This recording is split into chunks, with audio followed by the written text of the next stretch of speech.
A few years ago, when I was 18, I was coming home from watching the fireworks display on New Year's Eve.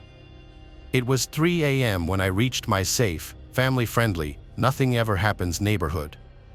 I'm from Sydney, Australia, and live in a posher and wealthier area. My friends wanted to call a taxi because we didn't want to wake our poor parents at this hour to drive us back home, but because of my stubbornness and insistence, we ended up taking the very long walk home. My friend Kieran was complaining most of the time. I guess I can't blame him. Bevis was just silent and compliant, and I was cheerful. When we reached almost my street, we split ways. The guys went on their very long walk home, which was way longer than mine, and I continued on mine. When I passed a little cake shop, I noticed a guy across the street. I only looked at him briefly, but something in the way he quickly looked up at me, almost with interest, caught my attention. I hurried on anyway because I'm usually paranoid about things, and 99% of the time, it's just me being paranoid. I turned onto my street, which was much darker than I had anticipated. This was about 3:15 a.m., mind you. As I passed the bowling club, I kept looking behind me just to make sure.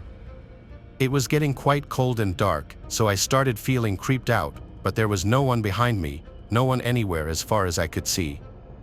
I was halfway down my street where the road dips down when I noticed something on the path in front of me. I couldn't tell what it was, and at the last minute, I stepped off the path onto the road to avoid it because it looked like it might be a dead animal. As I stepped onto the road, I turned slightly and saw that there was someone behind me.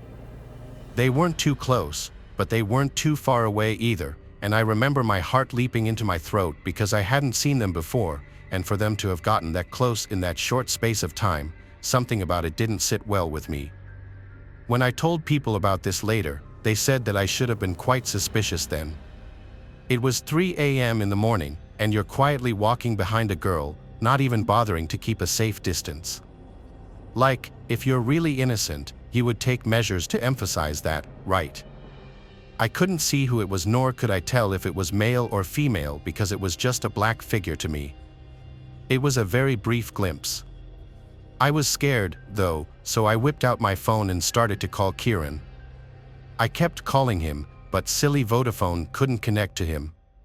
So I tried to call Bevis, but he wouldn't pick up.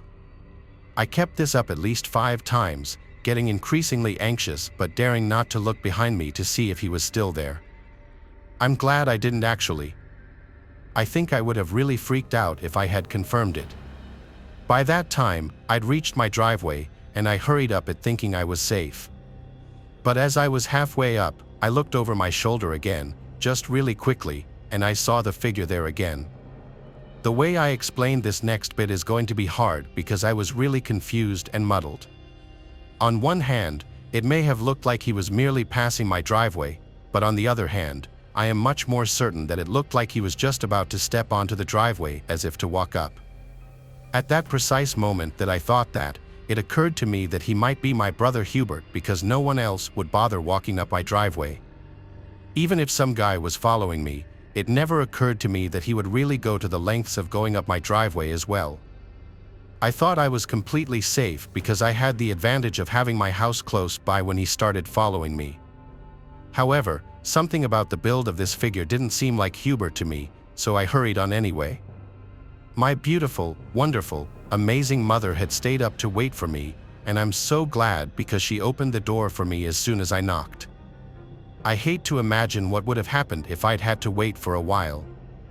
I went inside, but I left the second door open and the outside light on because I thought Hubert might be coming in any second now. But Mom was like, "You can turn them off. Your brother came back 2 hours ago." I did get a little bit creeped out, but I just dismissed the thought because we are so quick to always think we're safe. I closed the door, shut off the light, and went to get a drink of water, and Mom went to bed. I went to my room to grab my clothes and then went to the bathroom to take a shower. I switched off the living room lights. This is sort of funny now that I think about it. Before I took a shower, I replied back to a message from Kieran, who was asking if I was home safe yet. I demanded to know why he hadn't picked up his phone and then told him I was creeped out for a few minutes, but I was okay now. As I showered, I actually thought about that figure. I wasn't too convinced that it was following me, but my mind did teeter into wondering this or that. In any case, I remember thinking that it was okay because I was safe now. Near the end of my shower, I heard something at the window. It didn't sound like the usual creaking or bumping of an old house. The way I described it to other people was like the sound of someone resting their hands against the window to steady themselves. It sounded really unnatural. I know because it caught my attention straight away, and I immediately jumped to the possibility that there might be someone outside. I know that only a really strange sound would make me do what I did next, which was to turn off the water and crouch under the window, hiding and waiting. I waited for quite some time, too scared to move for a few minutes, but there was nothing. So I gingerly crawled out, still too scared to stand up properly, and I switched off the bathroom lights. But then it was impossible for me to dry myself and dress myself, so I turned on the heater light, which is much smaller and dimmer. As I did that, I noticed that there was a very small blue light there that certainly didn't belong there. The way I can describe it now, it was almost like a keypad of a phone lit up. I was scared, but I switched off the heater light as well and backed into the corner, my towel wrapped around me, and I waited. It seemed like a long time that I waited, too scared to unlock the door and move because I knew it would make a lot of noise. As I waited in the pitch darkness, several blue lights came on outside the window. A few became very bright, and they were moving, trying to shine through the window. Now that I think about it, it had to be a phone, but I'm not sure because there were a few lights. But that did it for me because I practically bolted for my mom. I unlocked the door and went into my parents' room, trembling like a leaf and gibbering that there was someone outside the bathroom window.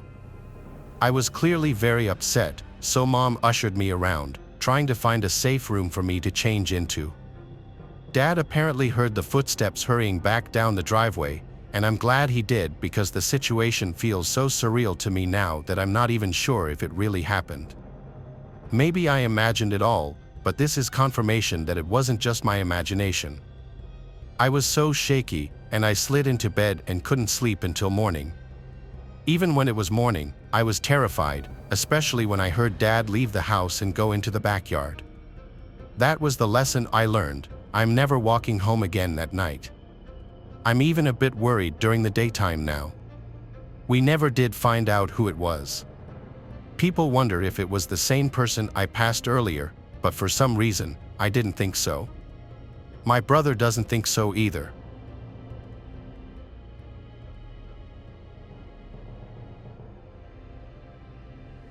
My friend Michael was throwing a house party. I arrived early to help set things up. I secured a spot to sleep in his parents' room, meaning I could drive to the party and drink without having to worry about driving home. His parents obviously weren't home for the night. Most of our close friends in our friend group came, plus a bunch of Michael's friends who I didn't know. The party was fun. At midnight, everyone screamed "Happy New Year" and cheered their drinks. After that, people slowly started circulating out, and the party started to quiet down as people went to either other parties, bars, or home. The later the night got, the more it became just the closer friends staying behind, until it just turned into a chill drinking session in the living room. This went on late into the night. It was likely 2:40 a.m. when the last of everyone who wasn't sleeping at Michael's house was gone. As it quieted down, we started hearing this occasional sound. At first, we didn't know what it was, but it soon started to sound like a creaking sound. It was dismissed as a sound from the fridge or something at first, which I know sounds stupid, but house appliances often make weird noises. It was just Michael, me, and Lloyd. Lloyd was falling asleep on the couch already. It was reaching that time where we were just going to go to sleep. However, eventually, we got so bothered by the noise that we had to search. We went to the kitchen, and it wasn't coming from in there. We realized when we were close to the basement door that it was coming from downstairs. Michael opened the door, and we heard this creaking sound. "Go check what it is," I said. He kept saying, "No way." Then he called down into the basement, "Yo, who's down there?" The creaking stopped, and we never heard it again. After a solid minute of waiting at the top of the stairs, we agreed to go down together. We both grabbed knives, drunkenly thinking that was a good idea, when in reality, we were so drunk we'd probably only hurt ourselves with them. We got to the bottom of the stairs and looked through the entire basement. It's not huge, it just has a couch, TV, a bar, a table in the corner, and various old pieces of junk. It was pretty messy at the time. The first thing we did was search any possible crevice for someone who could be hiding. Then we tried to figure out what could have been making that sound. I noticed a rocking chair, and so I went up to it, sat in it, and then started rocking in it. It made the exact same creaking sound we had been hearing. Michael and I looked at each other. I stood up, and so did every hair on my body. I don't think we ever ran faster than we did when we ran up those stairs and slammed the door shut. We tried to come up with any logical explanation, but there was none. He kept the basement door locked for days until his parents came back. There was no living soul down there, but something was moving that rocking chair. That rocking chair used to belong to his grandma, who passed away forever ago, and it's just something his mom held on to for sentimental reasons. I can't say I've ever experienced anything resembling the paranormal before this, nor since then. It still sends chills down my spine.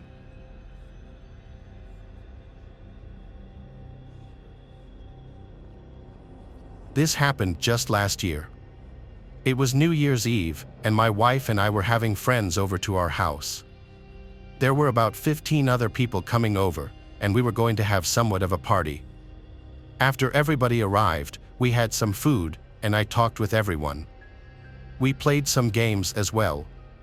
My wife and I have a house that has about a 2-acre yard and is somewhat out in the country. At 12 o'clock, we all went outside and into the backyard behind the house to open champagne.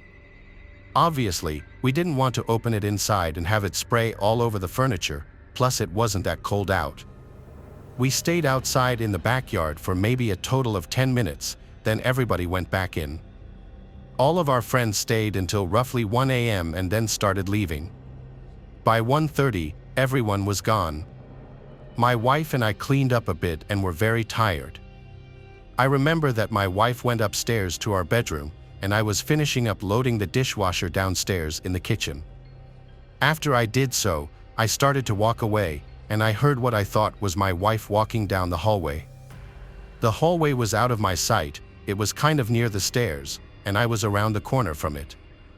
I called out my wife's name, wondering why she'd come back down, but she didn't answer me.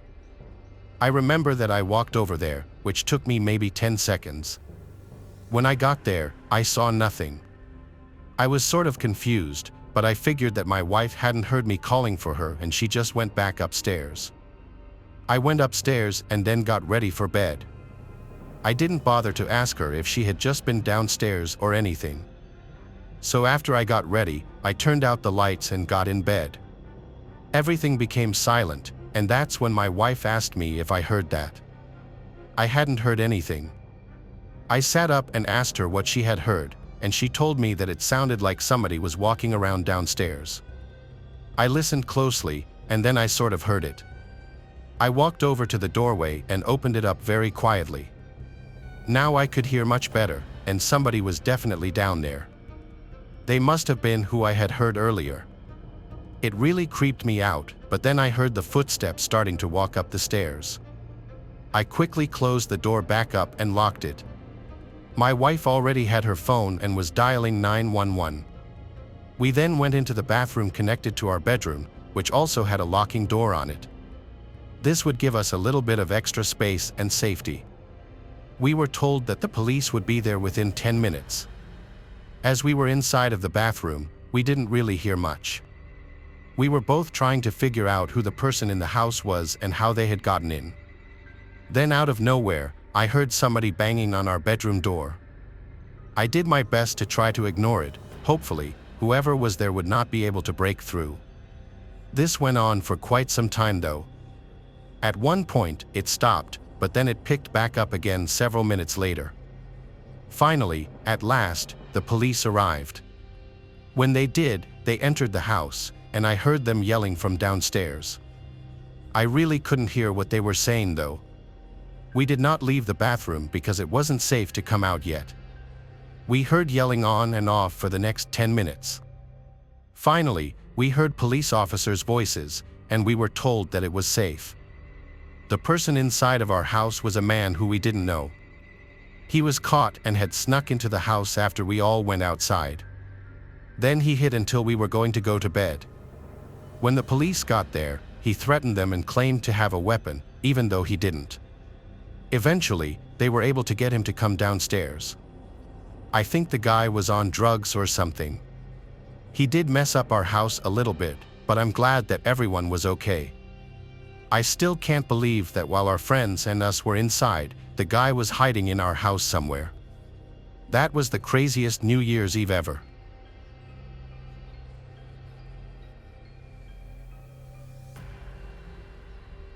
This past New Year's Eve, I went away for the night with my two best friends and one of their moms.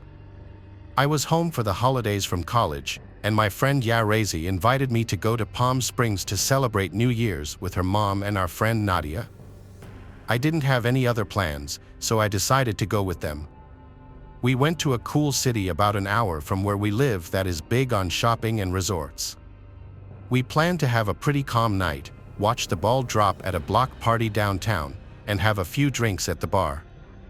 Since we're on the West Coast, the ball drop is at 9:30, so at around 8:30, we ventured from our hotel, walking to the block party about a mile away. On the way, we passed by a very lively bar. We decided to stop by and we spent 15 minutes dancing, but we didn't get any drinks. It was a gay bar, and Yarezi and Nadia, being gay, were stoked on it and wanted to come back after the ball drop, even though it was about 90% men there. We continued on to the block party to get some dinner and a glass of champagne. The ball finally dropped and they had a DJ, so we spent about an hour there just dancing.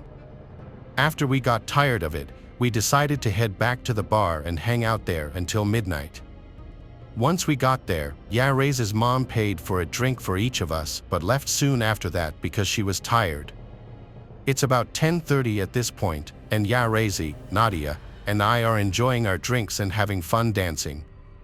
Nadia tried some of my drink since it was one she hadn't had before. I constantly have my guard up when drinking in public, and I felt safe at this bar because it was 90% gay men who I thought would not have an interest in me. I went back to the bar to get a second drink, and that's the last thing I remember. The rest I've gathered from Yarezi and Nadia.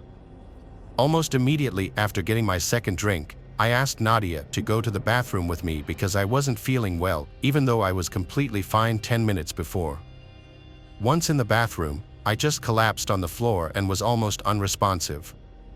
Nadia, now worried, somehow dragged my lifeless body out to where Yarezi was waiting for us. Security, seeing my condition and assuming I was wasted, asked us to leave. Yarezi and Nadia decided to take me back to the hotel about half a mile away. By this point, I was unconscious, and there were barely sounds escaping from my mouth.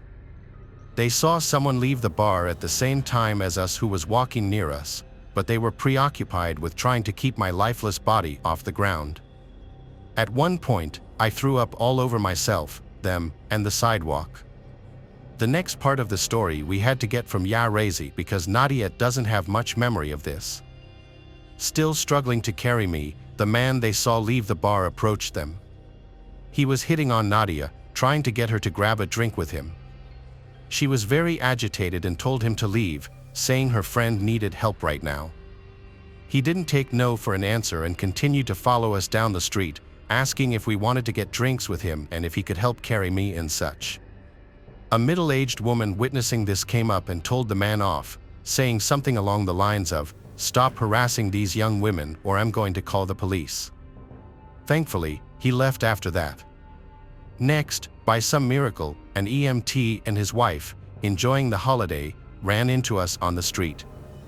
He checked me out to make sure something wasn't majorly wrong and then carried me the rest of the way to my motel and into the room since my friends could barely hold me up. They thanked him profusely, and him and his wife left.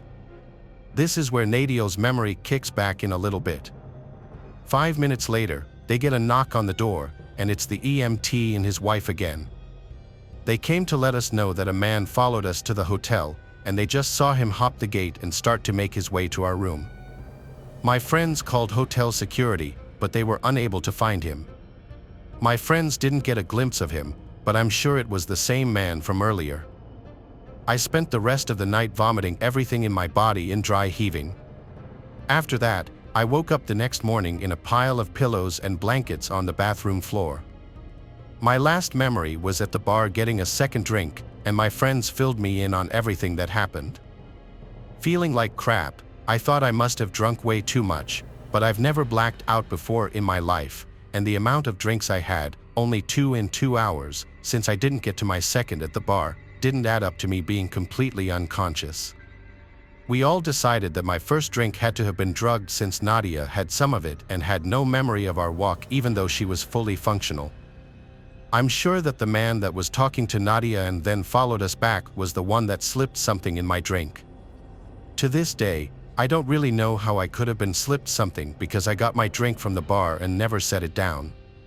My best guess was that it was already in the cup. Thankfully, I had a good friend and kind strangers protecting me that night. It keeps me up at night thinking about what could have happened under different circumstances.